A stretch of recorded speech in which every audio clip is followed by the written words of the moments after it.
여러분 주말 잘 견디셨습니까? 김명준의 뉴스파이터입니다. 대한민국 안전의 현 주소 아십니까? 뭐냐면요. 여기도 수상하군. 여기도 뭔가 수상하다. 그러면 불안하군. 맞아요. 수상하면 피아리. 제가 좀 착각했어요. 여기도 뭔가 불안하군. 수상하면 피아리. 이거예요. 하루가 멀다 하고 여기저기서 흉기 난동이 벌어지고 있기 때문입니다. 아무 죄 없는 시민들이 왜 불안에 떨어야 하면서 이 더위에 경찰은 또 무슨 죄입니까? 반팔 반바지만 입어도 땀이 줄줄 흐르는 이 날씨에 이 두꺼운 방검복을 입고 흉기 난동자들을 제압하고 때로는요 커피를 사준다면서 난동자를 달래기도 합니다. 정작 시원한 커피 한 잔 사드려야 될 분들은 우리가 바로 그 더위를 잊은 경찰들이 아닌가 싶습니다. 광복절 하루 전날 김명준 뉴스파이터 잠시 뒤에 이 이야기들 해보도록 하겠습니다.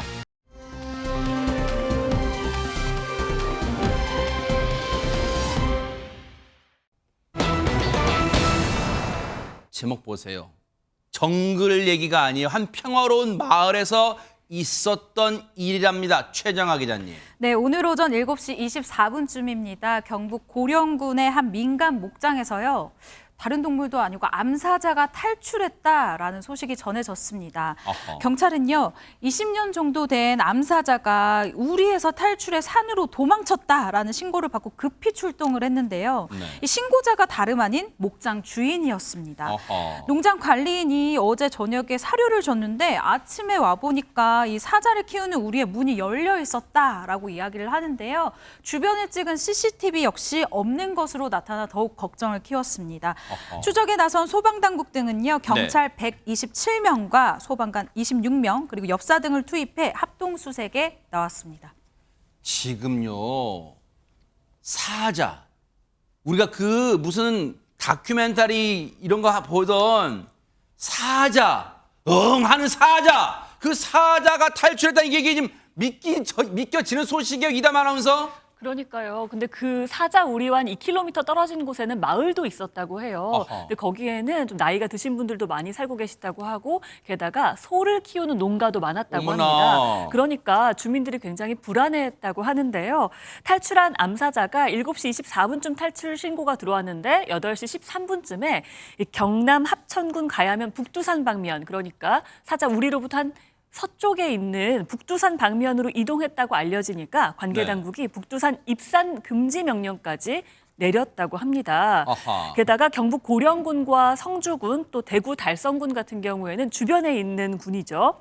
재난 안전 문자를 발송하기도 했는데요. 네. 내용이 사자를 발견하면 119로 신고해달라였다고 합니다. 얼마나 놀라셨을까요? 그러니까 지금 사자가 다른 동물 무슨 이 맹견 같은 이 맹견이 탈출해도 이 목줄을 뚫고 탈출했다 해도 지금 놀랄 판인데 지금 사자가 탈출했다는 거예요. 그런데 지금 주변 인근의 주민들 말고도 최재문 교수님 예.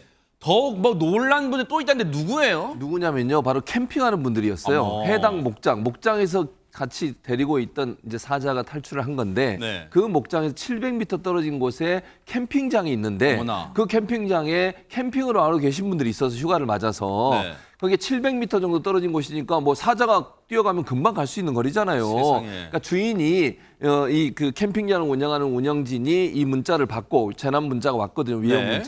문자를 받고 나서 캠핑장에 70여 명 정도가 있었나 봐요. 아하. 그분들을 다 면사무소로 옮겨서 거기서 안전하게 대피하도록 했다. 그래서 깜짝 놀란 사람들은 바로 캠핑장에 있었던 관광객들이었습니다. 자, 여기까지는 보세요.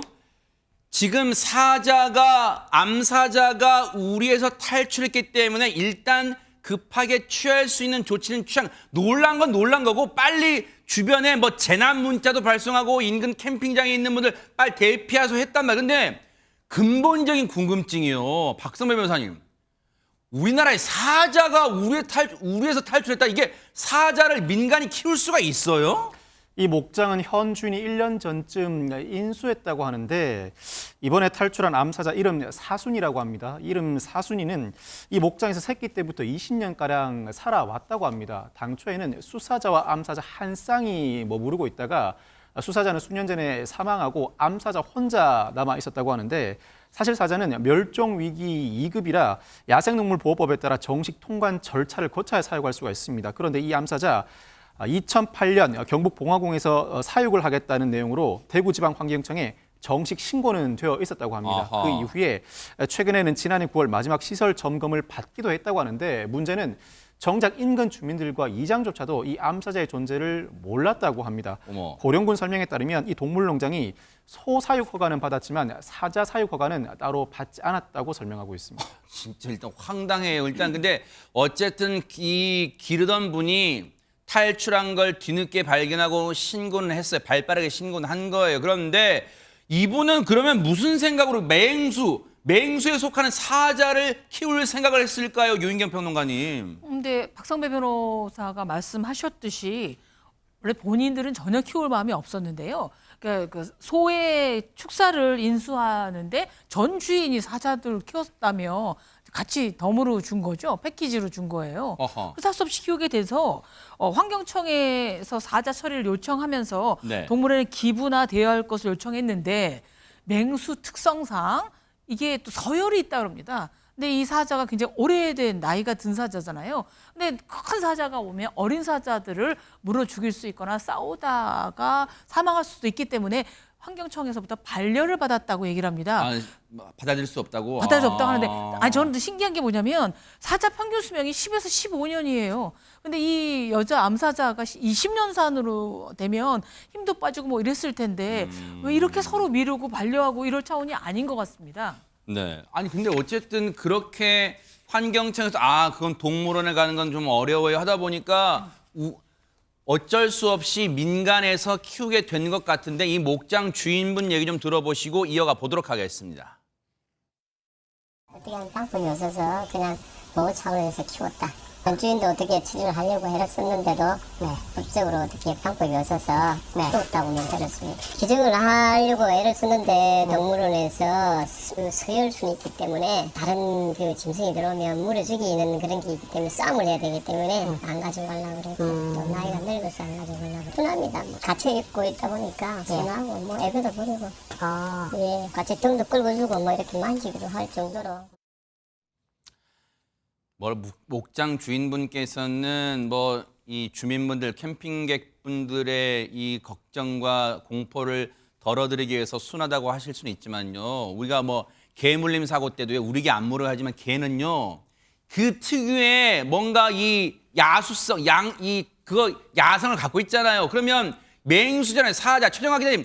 아무리 순하다고 맹수인데 사자가 풀려났는데 어떻게 걱정 안 해요, 진짜. 네, 그렇습니다. 이 우리에 있을 때가 아니라 산에 또 풀려났을 때는 특유의 야생성을 또 가지게 될 수 있는 네. 문제잖아요. 그래서 이 목장에서 탈출해 주민의 간담을 서늘케 했었던 이 암사자, 결론적으로 말씀드리면 사살당했습니다. 어허. 포획 과정에서 이 암사자 수색에는 엽사와 소방 당국을 포함해서 경찰 특공대까지 총 한 150명 이상의 이 사람들이 투입이 됐는데요. 네. 이분들이 모여서 이야기를 한 것이 마을이 너무 가깝기 때문에 인명 피해를 우려해서 사살 포획하기로 현장에서 협의를 봤다라는 겁니다. 오늘 오전 8시 30분쯤 이 목장 인근 이 4-5m 지점 숲속에서 암사자를 발견을 했습니다. 동물농장에서 이 멀리 도망가지 않고 4-5m면 정말 근처에서 앉아서 쉬고 있었던 것 같은데요. 이 결국 사자가 탈출한 지 1시간 만에 사살해 포획 후 유관 기관에 인계를 한 상황입니다.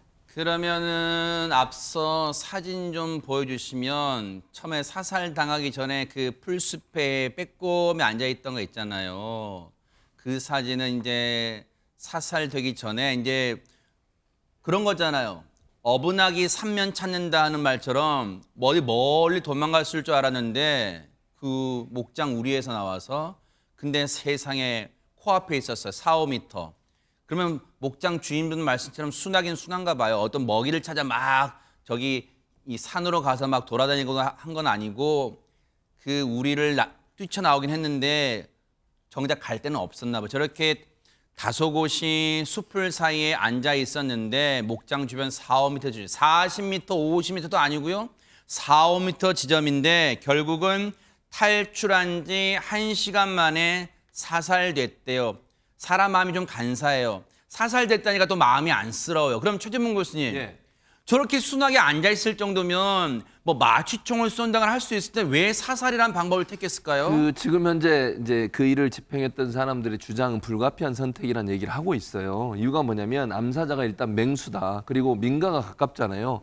혹시나 만약에 뭐 마취총을 쐈을 경우에 그게 그냥 바로 마취가 들어서 거기서 멈출 수도 있지만 또 다시 돌아다닐 수가 있다는 뭐 거예요. 예를 들어서 들면 정말 만에 하나 마취총이 빗나갈 그럴 수 수도 있다는 있고, 거잖아요. 네. 그럴 수도 있고 예전에 2018년에 이런 일이 있었어요. 대전에 워월드라는 곳이 있는데 이곳에 네. 퓨마가 한번 탈출한 적이 있었어요. 네, 근데 그때 마취를 했거든요. 마취총을 쐈거든요. 네. 근데 마취총을 맞고도 이 퓨마가 3시간을 돌아다녔어요. 아하. 그러니까 이제 그런 상황이 지금 이게 왜냐면 이 민가가 가까워서 혹시나 마취총을 맞고 더 흥분해가지고 더 돌아다니면서 피해를 입힐 가능성 아이고. 이런 부분 때문에 불가피하게 사살할 수밖에 없었다 이렇게 밝히고 있습니다. 아니 그러니까 이게 결과론이지만 이게 민가에서 키운다는 게 애초에 말이 안 되잖아요. 그러면 국가기관에서 뭔가 이 공인된 기관에서 보호를 했으면 진짜 이런 또 뭔가 안타까운 일은 막을 수 있지 않았을까 하는 생각을 해봅니다. 아이고 결과론적으로 좀 안타깝습니다. 그래도 일단 인명피해가 없이 일이 끝났다는데 천만 다행입니다.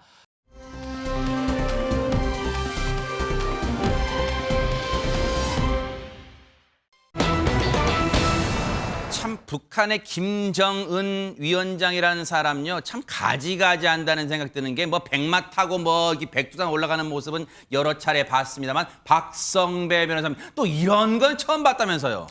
전투 장갑차를 직접 운전하는 모습을 보여줬습니다. 김정은 위원장이 지난 11일과 12일 군수공장 시찰에 나섰는데 조선 중앙통신 보도에 따르면 전술 미사일 생산 공장, 전술 미사일 발사 대차 생산 공장, 전투 장갑차 생산 공장, 대구경 조종 방사포탄 생산 공장 등을 두루 다니면서 현지 지도를 했다고 합니다. 그런데 그중에서 전투 장갑차 생산 공장에서 장갑차 생산 능력 확대와 현대화 등을 강조하다가 갑자기 새로 개발한 전투 장갑차를 직접 운전하기 시작했습니다. 상당히 생소한 모습을 연출했는데 이때 간부들은 장갑차 상부에 엉거주춤 서 있는 모습을 보였습니다. 뭐 본인은 그런 생각했을 수 있잖아. 와 나 되게 멋져. 나 군수공장 시찰하는데 장갑차, 나 되게 멋진 것 같은데 했을진 몰라요. 그러나 여러 군수 시설 거기를 시찰했다는데 한번 모습 보시고 영상 보시고 이어가 보도록 하겠습니다. 김정은 동지께서 8월 11일과 12일 전술 미사일 생산 공장을 비롯한 중요 군수 공장들을 현재 지도하시면서 만족을 표시하셨습니다. 공장에서는 노동계급의 애국적 열의를 폭발시켜 전쟁 준비를 위한 생산적 악량을 일으켜 나가야 한다고 호소하셨습니다.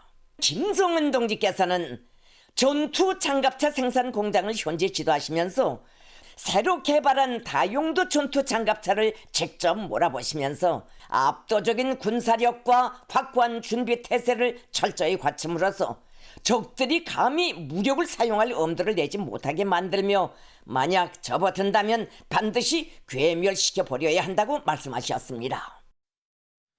뭐 섬뜩한 단어 좀 나오고 그래요. 뭐 괴멸 이런 단어도 나오고 하는데 그런데 이담 아나운서 최근에 부쩍 김정은의 행보가 이런 군수공장 좀 이런 데 방문하는 게 잦다면서요? 지난 3일에서 5일까지도 중요 군수 공장을 시찰을 했습니다. 그 자리에서 전쟁 준비를 완성해 나가는 데에는 공장이 중요한 책임과 임무를 담당한다라면서 전쟁 준비를 언급했는데요. 당시에 저렇게 흰 인민복에 빵모자를 쓰고 소총 시험 사격까지 했습니다. 그 당시 공개된 사진을 보면요. 책상 위에 소총을 실제로 발사하는 모습까지 이렇게 공개가 됐는데요. 아유, 참 가지가지합니다. 참 가지가지. 이 사진에서 또 떠오르는 부분이 있습니다. 75년 전에 한 사진인데요. 북한이 자체 제작했던 기관 단총을 김일성 주석이 저렇게 시범 사격을 하는 모습이 사진으로 남아 있는데 할아버지와 비슷한 모습을 보이면서 정통성을 부각하려는 게 아니었냐라는 분석들이 나오고 있고요. 완전 따라하기네 진짜 그죠? 네, 똑같습니다. 빵모자도 그렇고요. 또 참. 이번 시찰 사진 같은 경우에는 역시 전쟁 준비에 대해서 강조를 하면서 우산 쓰고 웃고 있는 사진이 공개가 됐는데요. 김정은 위원장의 뒤로 문구가 굉장히 선명하게 또 보입니다. 어떤 문구일까요? 원수들은 전쟁 도화선에라고 써 있고요. 그 밑에 남조선 괴뢰들을 쓸어버리자라면서 아주 격한 선전구호가 써 있었는데요. 네. 이 역시 의도적인 연출로 보입니다. 저것도 북한식 강조예요. 원수가 아니네. 원수! 원수! 이렇게 썼어요. 강조하나 봐요. 그런데 최근에 뭐 전쟁 준비라는 표현을 남발하고 있는데 그도 그렇듯이 뭐 최근에 좀 우리한테 눈에 띄었던 게 뭐 지도를 놓고 뭐 이렇게 막 가리키고 했단 말이에요. 김정은 위원장의 행태가 공개될 때 마음이 평화로워지거나 미소가 지어진 적 한 번도 없었습니다만 그렇죠. 특히 이번에 공개된 내용과 사진은 섬찟할 정도입니다. 그렇죠. 제 개인적으로도 그런데요. 조선중앙통신이 이제 전한 소식에 따르면 북한 노동당 중앙군사위원회가 확대 회의를 지난 9월에 열렸다는 거예요. 근데 여기 회의에서 한반도 정세를 심도 깊게 개괄 분석하고 군대의 전쟁 준비를 더욱더 공세적으로 다그치는 것에 대한 강령적 결론을 내렸다라고 자랑스럽게 얘기를 했습니다. 게다가 공개된 사진을 보면서 김 위원장이 지도를 손가락으로 가르치잖아요. 근데 이 가리킨다네. 발언하고 있는데 보면요. 서울 등 수도권 지역하고 오산 공군 기지 또는 육해 공군 본부가 있는 충남 계룡대 부근으로 추적된 지역을 손가락으로 또박또박 가르치고 있습니다. 가리키고 있어요. 예, 네. 가리키고 있는데 솔직히 지나가는 사람이 우리 집을 슬쩍 둘러봐도 너무너무 공포스러운데 김정은 위원장이 저렇게 서울, 오산 이런 데 가르치면 언제 어떤 일이 터질지 몰라서 사실 저 사진 한 장에 섬뜩한 폭염을 잊을 정도의 섬뜩함을 저는 느꼈습니다. 김정은이 최근에 전쟁 준비, 뭐 괴멸 이런 단어를 이제 많이 쓴단 말이에요. 근데 이게 마냥 또 우리가 아주 무시하거나 별로 대수롭지 않게 생각하기에는 좀 그래도 뭔가 경각심을 가져야 될 거 아니에요. 그래서 우리 외교부가 이런 얘기를 했다면 한번 들어보시고 이어가 보도록 하겠습니다. 북한은 태풍을 맞아 주민 안전에나 신경 써야 할 것입니다. 북한이 날로 피폐해져 파탄 지경에 이른 민생은 아랑곳하지 않고 전쟁 준비를 운운하는 것을 개탄합니다. 일단 느낌은 북한이 그거잖아요. 북한 이런 행태내 보이지 말고 너네 태풍 대비나 수해 대비나 잘해라. 그러니까 평가절하했어요. 뭔가 큰 의미를 두지는 않는 분위기인데 근데 최근에 이걸 의식해서일까요? 김정은이 뭐 민생 챙기는 모습도 보였다면서요, 최정아 기자님. 네, 오늘입니다. 북한 노동신문에 이러한 이 기사가 올라왔는데요. 최근 태풍 6호에 의한 이 폭우와 해일의 영향으로 강원도 일부 지역에서는 강하천 제방이 터지고 200여 정도의 이 농경지가 침수되는 등 피해가 발생하였다라고 전하면서 이 김정은 위원장이 피해 지역을 방문을 해서 이 태풍 피해 복구 사업을 지도하였다라고 보도를 했습니다. 이번 수해 현장 방문에는요, 북한 최고 지도부 일원인 이 김덕훈 북한 내각 총리 그리고 그 옆에 지금 사진에서 보고 계신데요, 조영원 노동당 조직비서 등 이 정치국 상무위원이 참석을 했었고요. 또 이 김정일 위원장이 사진을 보시면 뭔가 찡그린 표정으로 뭔가를 이야기를 하고 있죠. 이 이야기를 듣고 있는 이 주요 간부들 비를 맞은 채 이 상당히 젖은 복장을 하고 있는 모습입니다. 그런데 이 사진에 의미가 없는 사진을 공개할 리는 없죠. 아마도 이 추측을 해보건대 네. 김 위원장이 간부들을 다그치면서 이 주민들의 어려움을 직접 챙기는 뭔가 리더십 있고 따뜻한 지도자의 모습을 사진을 통해서 보여주고 싶었던 게 아닌가라는 추측이 가능한 부분입니다. 김정은 위원장은요, 수해 피해를 예방하지 못한 이 해당 지역 관계자들을 강하게 질책했다고 합니다. 그거는 김정은 본인 생각이죠. 그렇게 걱정됐으면 미사일 개발할 비용 아껴서 둑 제방이나 쌌지 뭔 이게 말이 앞과 행동이 다른 행동하고 그건 모습을 하고 있어요. 그게 걱정됐으면 수해 대비나 잘하지. 앞으로 지켜볼 게 얼마나 수해 대비 그 북한 주민 걱정하는 마음 행동으로 보일지 한번 지켜보도록 하겠습니다.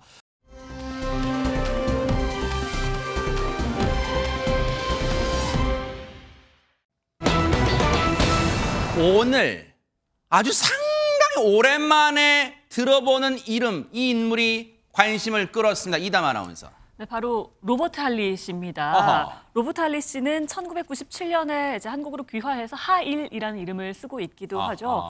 한뚝배기 하실래에 하면서 아하. 이렇게 유행어까지 있었던 그러네요. 하일 씨가 2019년이었습니다. 마약 투약 파문 이후에 활동을 중단했다가 4년 만인 오늘요, 방송국이 아니라 국회에 나타났습니다. 정계 진출한 거예요. 그런 건 아니고요. 어허. 오늘 토론회에 참석을 했다고 합니다. 네.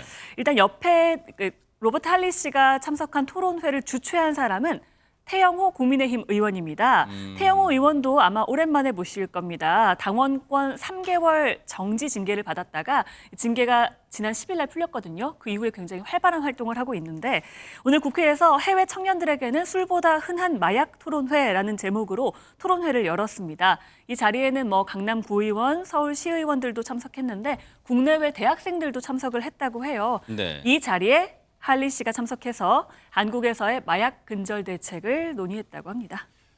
일단은 독특해요. 한동안 마약 파문 이후에 활동 이제 뜸하다가 뭔가 다시 공개적으로 나타난 행보가 국회에서 열린 마약 근절 토론회. 그런데 사실 시청자분들의 기억에 가물가물하실 테니까 박성배 변호사님, 구체적으로 로버트 할리 씨가 어떤 혐의였습니까? 할리 씨의 마약 투약 소식은 많은 이들에게 큰 충격을 안겨줬는데요. 그랬죠. 지난 2019년 4월 자신의 서울 자택에서 인터넷으로 구매한 필로폰을 투약한 혐의로 경찰에 체포됩니다. 혐의의 구체적인 내용은 필로폰 70만 원어치를 구입해서 3월과 4월 두 차례 투약한 내용이었는데 수사 과정에서 과거에도 두 차례 마약 혐의 조사를 받은 사실이 알려지기도 했습니다.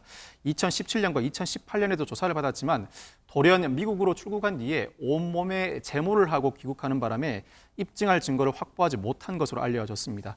결국 할리 씨는 2019년 8월에 징역 1년에 집행유예 2년을 선고받게 됐습니다. 저때 박성배 변호사님의 표현처럼 많은 국민분들이 충격을 받은 게, 왜냐하면 우리가 그만큼 사랑을 줬잖아요. 로버트 할리 씨 많이 애정도 하고 응원도 하고, 그리고 또 그 당시 예능 프로그램에서 보여주는 모습도 되게 친근하고 해서 많이 응원했던 게 사실이에요. 그런데 저런 진짜 배신 때리는 행동하니까 얼마나 충격받았겠어요. 그런데 오늘 국회 마약 근절 토론에 참석했대요. 어떤 모습이었는가, 어떤 발언을 했는가 들어보시고 이어가 보도록 하겠습니다. 제 경우는 그래요. 아까 얘기했지만 마약은 맨 처음에 하면은 기분 좋아요. 그러니까 다음에 더 하고 싶어요. 훨씬 더 좋아요. 그 다음에 어떻게 돼요? 죽어요. 그거 사실 사망하는 일이 일어날 수 있기 때문에 그거 금지되어 있는 거예요. 저한테 가족이 있었죠. 제 가족이 저를 지키고 싶었어요. 중독자 중에 가족이 없거나 도와줄 사람이 없는 경우가 많습니다. 저한테 직접적으로 마약에 대한 교육을 하셨기 때문에 제가 지금까지 아까 얘기했지만 아주 그 마약 생각하고 싶지 않고 생각하면 토하고 싶은 그런 거 생겼어요. 진짜 안 하고 싶어요. 내 인생 한 번 망했는데 또 다시 하고 싶겠어요? 네, 하고 싶지는 않아요. 우리가 그런 시스템을 만들어야 돼요. 그거 없는 사람들을 위한 치료 받을 수 있는 시스템 만들어야 돼요. 교육할 수 있는 시스템. 다행이라고 봐야겠지요. 다행이라고 봐야 될 거예요. 최종문 교수님, 일단 자기 자신은 마약을 하고 싶은 생각 이젠 뚝 끊었다. 치료가 성공했다라고 이제 자평하고 있는데, 이 모습 지금 방송 보시는 시청자분들 포함한 많은 대중들에게는 어떻게 비칠까요? 그러니까 로버트 할리 씨가 얘기하는 것처럼 본인이 이걸 잘 깨닫고 이제 반성하고 이제는 마약을 하지 않는다 하는 부분이 나쁘다고 보진 않아요. 다만 이분이 이제 그냥 일반인이 아니라 대중들의 인기로, 그리고 우리 대한민국에서 어쨌든 본인이 귀화하면서 많은 대중적 사랑을 받았던 연예인의 역할까지 한 거 아니겠습니까?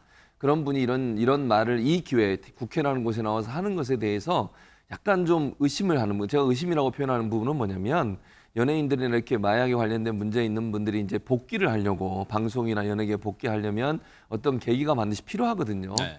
그런 게 아닌가 하는 이제 의심이 드는 거죠. 그래서 대중들의 눈길이 마냥 좋게 보이지만은 않을 거예요. 그러니까 예를 들면 정말 스스로가 여러 가지 보이지 않는 곳에서 마약 관련된 봉사활동을 하거나 아니면 마약을 손댄 어떤 청소년들을 대상으로 상담도 해주거나 이러면서 자연스럽게 알려지면 모를까. 국회라는 곳에 공개적인 장소, 태영호 의원이 그것도 이제 토론자로 불러서 저렇게 자리를 마련해주고 발언할 수 있는 기회를 통해서 본인이 또 다시 방송이나 아니면 연예계 활동에 복귀하려는 게 아닌가. 이런 이제 의혹의 눈초리가 있는 거예요. 그건 당연히 유명인으로서는 그런 눈초리를 받아야 된다고 보고요. 중요한 건 지금 뭐 본인이 이걸 통해서 연예계에 복귀하거나 방송에 복귀하려고 생각하지 마시고 조금 더 조용히 본인의 삶에서 사회를 위해서 봉사하는 모습을 조금 더 많이 보여주고 이런 걸 통해서 자연스럽게 일반 국민들이 로버트 할리 씨에 대해서 이 정도면 됐다라고 판단할 수 있는 시기까지 좀 기다리는 게 필요하지 않을까 하는 개인적인 생각입니다. 그 토론회 아까 이제 걸개 그 뭐 가로 현수막에 있었잖아요. 근데 거기에 제목이 해외 청소년들에게는 술보다 흔한 마약이 이제 그런 제목이었던 것 같아요. 제가 얼핏 봤는데. 그런데요. 유인경 평론가님, 지금 해외 청소년의 문제는 아니에요. 지금 비단 우리나라도 이미 마약이 사회 곳곳이 침투했고 지금 최근에 청소년, 미성년자들이 마약했다는 사건 그런 것까지 다 전해드려서 지금 이미 침투했고 우리도 마약 청정지대 아니에요. 그런데 앞으로 로버트 할리 씨, 즉 하일 씨가 귀화 이름 하일 씨인데 지금 뭐 예행복귀 그런 거 생각한다는 단언은 하지 않겠습니다. 다만 앞으로 진정성이 있다면 전국 곳곳을 찾아다녀야겠어요. 왜? 마약 퇴치 근절을 위해서. 그럼요. 그런 사람 더구나 이제 로버트 할리 씨, 이제 하일 씨를 우리나라에 귀화를 했죠. 한국 분이랑 결혼해서 아들 네. 둘까지 있습니다. 그리고 CF라든가 시트콤에 출연하면서 아까도 말씀드렸듯이 한 뚝배기 드실래 굉장히 아마 우리나라에 선보인 외국인 연예인 중에 가장 출세했고 성공했고 돈도 많이 번 분이실 겁니다. 그렇다면 그래서 오히려 대한민국 사람들이 로버트 할리 씨에 대해서 배신감도 컸어요. 왜냐하면 네. 가족들도 다 데리고 방송에 나왔었거든요. 근데 변호사시잖아요. 미국 변호사긴 하지만. 그래서 김명준 앵커 말씀대로 연예계 복귀가 문제가 아니라 국회에서 열렸던 이런 행사라면 실제로 본인의 체험담 해보니까 정말 안 좋더라, 죽을 수 있다라는 걸 해서 좀 친숙한 분이니까 전국 곳곳 뭐 초등학교가 됐든 중학교가 됐든 혹은 무슨 시설이 됐든 그런 데를 많이 다녀 진정성을 보여주신다면 로버트 할리 씨가 다시 한번 대한민국 사람들의 마음을 움직일 것으로 기대됩니다. 네. 마약 투약 혐의였어요. 가벼운 죄가 아니었어요. 그러면 나름 자숙할 때 어떻게 지냈을까요? 지난해에 MBN의 특종세상이라는 프로그램이 있었어요. 거기 나왔어요. 한번 보시고 이어가 보도록 하겠습니다. 이야, 면발이 억수로 부드럽네. 국물도 얼큰하네. 한두 팩 이하실래요? 모든 국민들에게 사과를 드리고 싶고 반성하면서 살겠습니다. 최소년. 한국에 와서 한국 사람들의 사랑을 받아왔는데 한국 사회에서 그렇게 아주 좋은 짓을 했기 때문에 하루만에 모든 내 인생이 무너졌죠. 제가 너무나 모든 사람들에게 미안하게 됐죠. 근데 그거 받으면서 내가 이런 짓을 하게 된 게 허용되는 거 아니에요. 변명을 할 수 없잖아요. 제가 어디 변명을 하겠습니까? 그거 내 잘못한 거예요. 그건 크게 잘못한 거예요. 다리에 가라앉지 않는 그런 염증이 있었는데 나중에 알고 보니까 그거 악성 종양이 이 신경에 붙었어요. 신경암인데 그거 MPNST라는 암이에요. 그건 잘 없어요. 사회에서 0.1%도 없어요. 후회의 눈물, 반성의 눈물을 흘리는 과정에서 그 관련 그림을 보니까 병상에 누워 있어요. 어디 아픈 거예요? 다리도 퉁퉁 부은 것 같은데요. 최정 기자님. 지난해 방송에 출연한 로버트 할리 씨 희귀암 투병 사실을 전했습니다. 다리에 아까 뭐 잠시 영상에서 나오기도 했는데요. 다리가 가라앉지 않는 그런 염증이 있었는데 이 악성 종양이 신경에 딱 붙어 있었다라는 지금 겁니다. 얼굴도 퉁퉁 부었네요, 진짜네. 네, 근데 이게 신경암의 일종인데요. 악성 말초 신경초 종양이라는 암입니다. 당연히 이 암의 이름을 들어보신 분들이 적을 거예요. 그러겠죠. 왜냐하면 0.1%도 없는 희귀암이라고 이야기를 했거든요. 로버트 할리 씨 자신의 잘못으로 벌을 받은 것이다라고 생각한다고 이 반성의 눈물을 흘리기도 했는데요. 그런데 이런 할리 씨의 재활 전담 트레이너를 자처한 건 아까 그 앞선 영상에도 나왔다시피 가족의 힘이었습니다. 이 둘째 아들이 할리 씨 옆에서 딱 지키고 있었던 건데요. 예를 들어서 할리 씨가 아빠는 못하겠어라고 하면 이 둘째 아들이 아니다, 아빠는 할 수 있다라고 하면서 굉장히 많은 것을 생활 전반적으로 좀 도와줬었다라고 얘기를 합니다.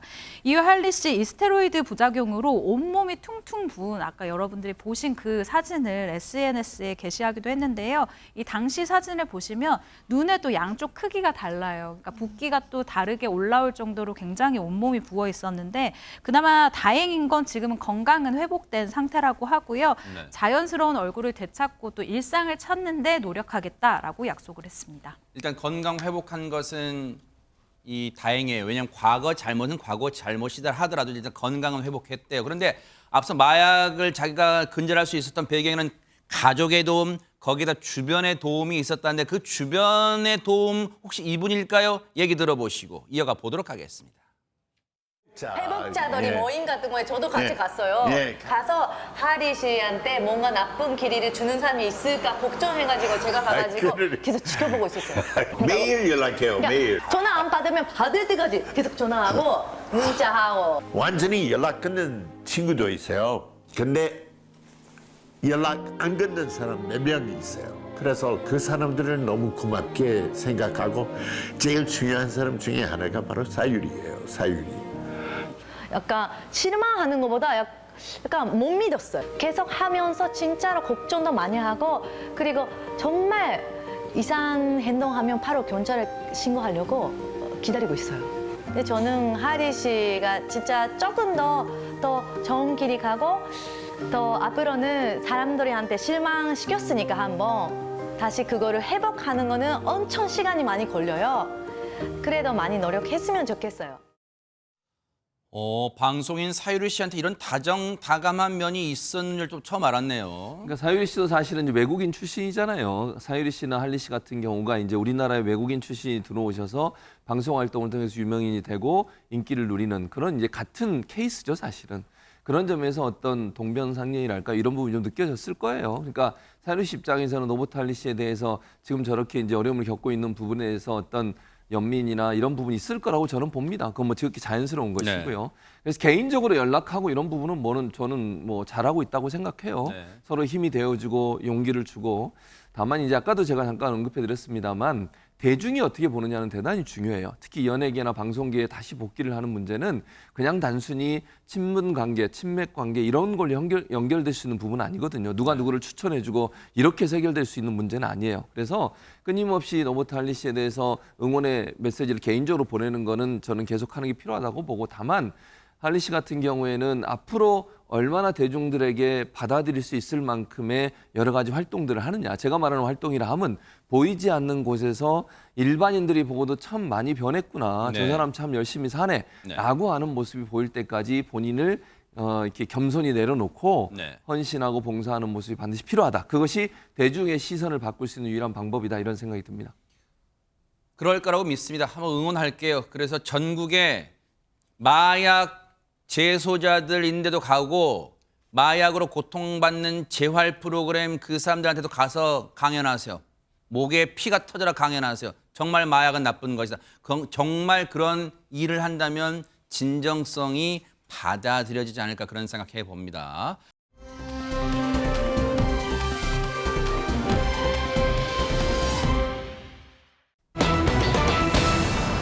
진짜 요즘요 흉흉해요. 진짜 요즘 주변 분들 다 그러시죠. 밤에 일 나가기가 특히 사람 많은데 가기가 무서워. 이담 아나운서 세상에. 근데 이번에는요 파출소 안에서 벌어진 일입니다. 어머나! 지난달 6일이었습니다. 새벽 2시에요. 파출소 안에 한 남성이 들어왔다고 하는데요. 세상에. 영상으로 보시겠습니다. 네, 새벽 2시쯤입니다. 한 남성이 파출소를 찾아왔는데 손에 뭔가를 들고 있죠. 자세히 보시면요. 양손에 흉기를 들고 있습니다. 어머나!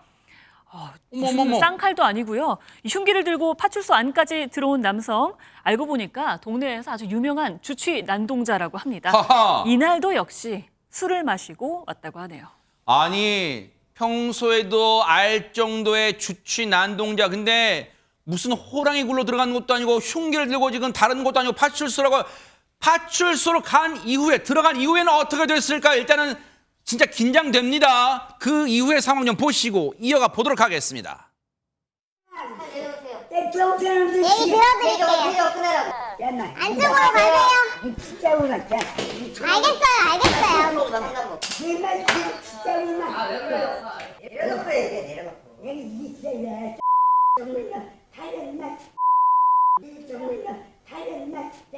칼 내려놓으세요. 내려놓으세요. 아유, 칼 지금 2개 들고 뭐 하시는 거예요? 칼 내려오세요.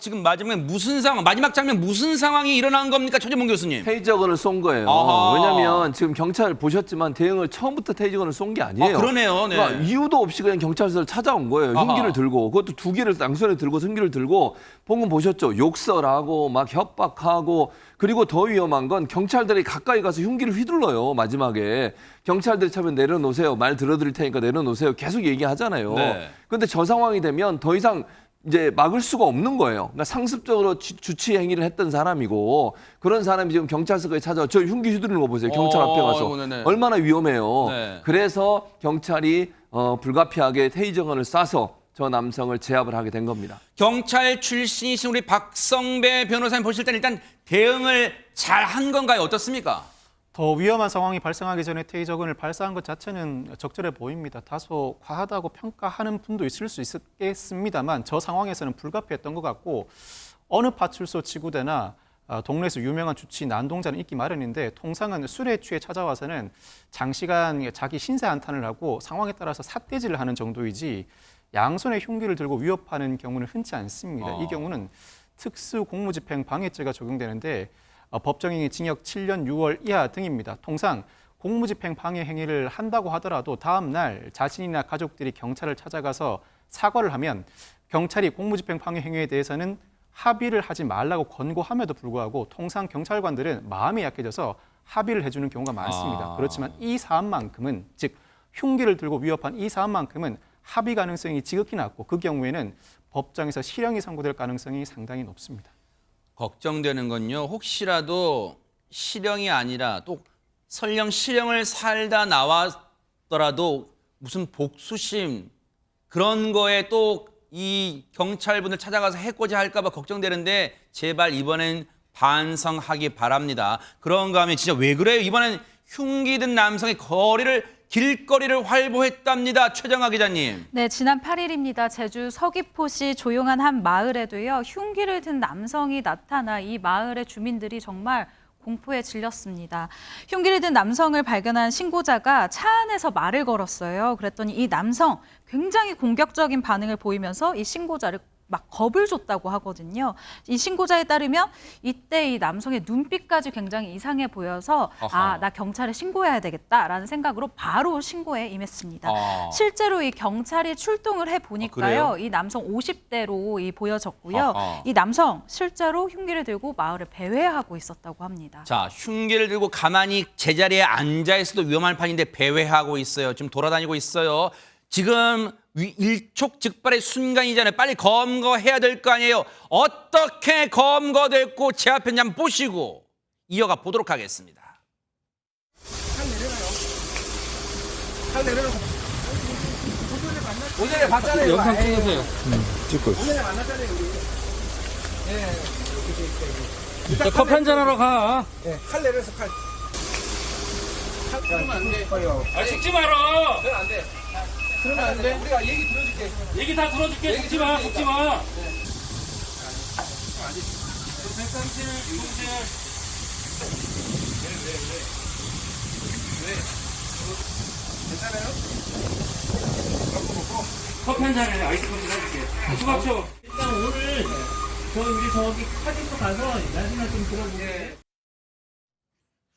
자, 다행히 저 때는 테이저건 발사도 없고 다행히 천만다행으로 뭔가 좀 평정하게 제압이 됐어요. 그런데 이 영상을 보니까 우리 경찰분들 하루에도 진짜 수차례 저런 신고받고 출동하나 봐요. 대응이 정말 적절합니다. 저는 경찰과 흉기를 예비 범인이 나오는 장면 자꾸만 눈물이 나요. 그러네. 아. 네, 사실 요새 흉기 난동 사건이나 살인 사건이 너무 곳곳에서 퍼지고 있기 때문에 전 국민이 불안에 떨고 있어서요. 이 시민의 신고를 받자마자 경찰차 2대와 또 경찰서장까지 함께 모두 다 달려가서 이제 대응을 하려고 그랬는데요. 아하. 그래서 경찰 제일 중요한 게 일단 흉기를 내려놓게 해야 되잖아요. 그래서 사람이 없는 곳으로 데려가서 커피 한잔 하자, 아이스 커피 한잔 하자. 얘기 다 들어줄게요. 라고 하고 흉기를 내려오니까 괜찮아요? 라고 물어보는 거예요. 네. 사실은 저 사람이 자기 얘기 좀 들어줄 사람이 필요했고요. 괜찮아요? 라고 물어봐 주는 그 말이 괜찮아요란 말이 너무나 이 사람의 마음에 비장한 것 같습니다. 네. 시원한 아이스 커피보다 더 위력을 발휘했던 건 경찰들의 따뜻한 마음인 것 같고요. 저는 10여 년 전에 신창훈 씨 살인범 얘기를 들었는데 이감을 하는 과정에 정말 이렇게 긴 못을 날카롭게 갈아서 탈출할 생각이었답니다. 근데 되게 추운 날이었는데 그때 그 전 교도소에 있던 교도관 나이 드신 분이 신창훈 씨 날씨 추운데 따뜻한 차 한 잔 마시고 가요. 아무 이유도 없어. 추운데 가면 더 마음도 춥잖아. 따뜻한 차 한 잔 마셔. 그 말에 그 흉기였던 못을 전해주고 아주 차분하고 조용히 청송교도소로 갔다는 이야기를 전해 들었습니다. 네. 정말 죽고 싶은 사람 마음 많고 마음속에 흉기가 더 많으시겠지만 누가 따뜻한 말 한마디 들어주는 것, 전해주는 거 괜찮아? 라고 물어봐 주는 말은 경찰이 아니라 우리 주변 사람들이 해야 될 일인 것 같습니다. 이번 경찰분들이 대응한 거 보면요. 시청자분들 그러실 거예요. 아니 뭐 흉기 들고 활보한다는데 저기 보니까 뭐 정자에 앉아있는데 무슨 활보야. 그게 아니라요. 알아봤더니 저희 제작진이 알아봤더니 경찰분들이 저곳으로 인파가 드문 곳으로 유도를 하는 거예요. 이쪽으로 와요 해서 사람들 많이 안 다니는 곳으로 유도를 해서 저렇게 말로 설득 끝에 제압을 한 거예요. 근데 갑자기 쓸데없는 궁금증이 생기는데 진짜로 커피 사드렸을까요? 얘기 들어보시고 이어가 보도록 하겠습니다. 흉기를 손에 쥐고 있으니까 자해도 할 여지도 있고 해서 이제 그 부분이 좀 염려가 되고 조심스러웠죠. 팀장님이 달래고 좀 분화시키고 하느라고 커피 마시면서 얘기를 좀 하자 뭐 이렇게 달랬던 거죠. 예. 검거를 하고 이제 상황이 좀 종료됐다 하면 이제 그 외에도 무슨 우리 형사들이며 또 무슨 다른 이제 출동 병력이며 많이 있거든요. 사람이 너무 많아서 따로 어디 가서 커피를 정말 사주거나 뭐 그런 정도까지는 안 됐는데 들어와서 이제 더 진정시키고 또 음료를 주고 막 그렇게는 됐습니다. 예. 아니 커피를 안 줘요. 이건 농담입니다. 근데 어쨌든 음료를 또 대접하면서 음료 드세요. 아이고 힘들죠. 이렇게 뭐 이렇게 또 다독이고 한 것 같은데 근데 힘든 거 얘기 들어주고 다독일 수는 있어. 하지만 박성배 변호사님 그렇다고 순순히 큰 저항 없이 검거됐다고 이거 죄가 아닌 거예요? 그렇지는 않습니다. 이 남성은 경찰 조사 과정에서 살기 어려워서 극단적 선택을 하려고 흉기를 가지고 다녔다고 진술했다고 합니다. 처음에는 단순 흉기 소지로 체포를 했는데 정당한 이유 없이 흉기를 소지하고 다닌 것 자체만으로도 범죄가 성립할 수 있습니다. 이후 조사 과정에서 이 검거 직전 마트에서도 제초제를 내놓으라면서 직원을 위협하고 계산대를 내려치면 난동을 부리기도 한 사실이 드러났다고 합니다. 이에 따라서 경찰은 이 남성에게 특수 협박 등의 혐의를 적용해서 이 남성은 현재 구속된 상태입니다. 분명히 죄는 죄니까요. 죄값 받고 나오세요. 그리고 나와서는 혹시 힘들 때는요. 혹시 주변에 얘기 들어주는 분이 없으면 그때 파출소로 가세요. 가서 경찰분들한테 신세 한탄도 하고 도움도 얻으세요. 왜냐하면 경찰분들 나 몰라라 하신 분 아니잖아요. 지금 보셨잖아요. 그러니까 꼭 이번에는 살아갈 용기를 내시기를 기대를 해보도록 하겠습니다.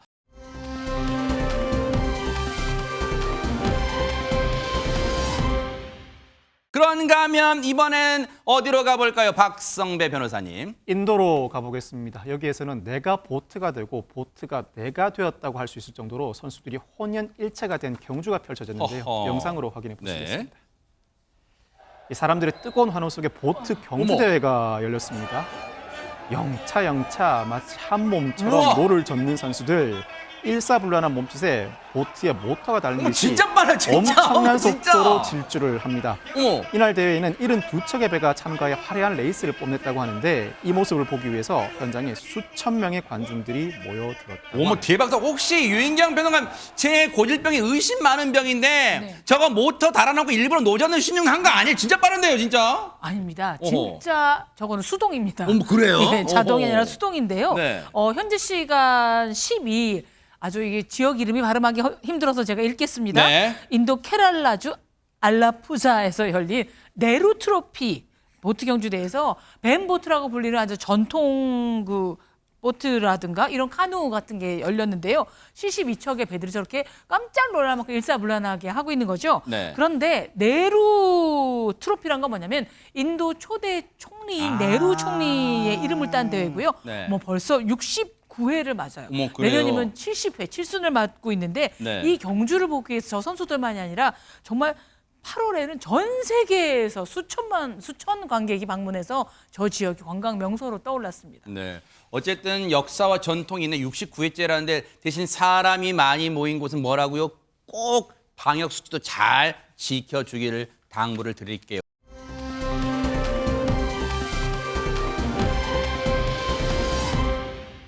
그런가 하면 세상에 앞서 그 서핑 타는 파도도 있었지만 이는 거센 파도 때문에 이런 일도 벌어질 수 있을 것 같은데요, 이담 아나운서. 네, 파도는 타면 재밌지만 덮쳐오면 정말 무섭죠. 명언인데요. 네. 오늘 적어놓을게요. 네. 네, 지금 영상 보시면요.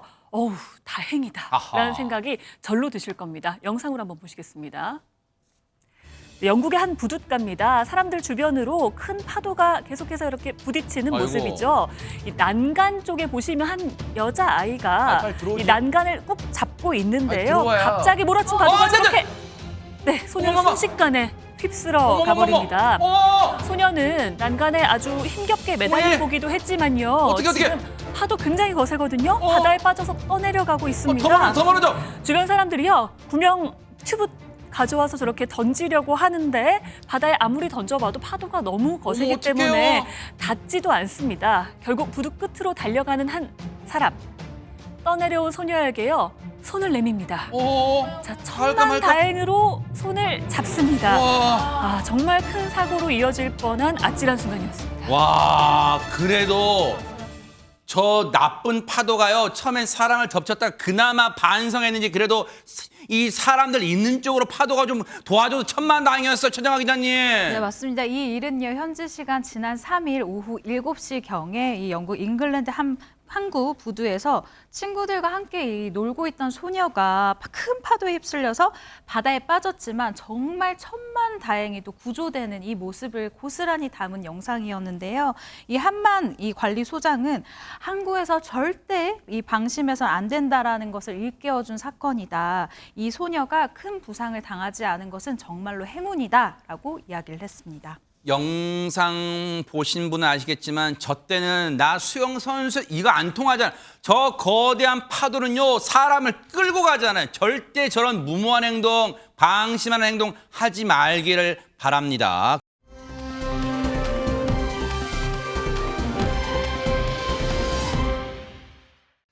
오늘의 클로징은요 서울 종로구에 사시는 최희진 님이 제게 직접 보내주신 내용입니다. 읽어드릴게요. 어제 지하철을 탔는데 영국에서 온 스카우트 청소년들이 있더군요. 어허. 근데 앞자리에 앉은 여학생이 연신 다리를 긁더라고요. 아이고.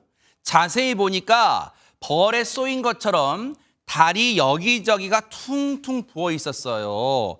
안쓰러워서 마침 가지고 있던 벌레 물리는데 이 바르는 크림을 건네줬죠. 순간 우와 땡큐를 연발하더니 다음 역에서 내리더군요. 부디 한국에 대해 안 좋은 기억 갖지 않았으면 합니다. 이렇게 보내주셨습니다. 최희진님 그야말로 민간 외교관 역할을 톡톡히 하셨네요. 그 진심 영국 아이들에게 잘 전해졌을 거예요. 김명준 뉴스파이터 여기서 마치겠습니다. 함께해 주신 여러분 고맙습니다. 보고 계십니까? 대박 사건. 네, 안녕하십니까? 김명준입니다. 여러분과 함께하는 뉴스파이터. 다양한 소식과 뉴스를 보고 싶으시면 화면 오른쪽을 꾹 눌러 구독해 주시길 바랍니다. TV로도 유튜브로도 여러분께 한 발 더 다가가겠습니다. MBN 뉴스와 뉴스파이터를 사랑해 주셔서 고맙습니다.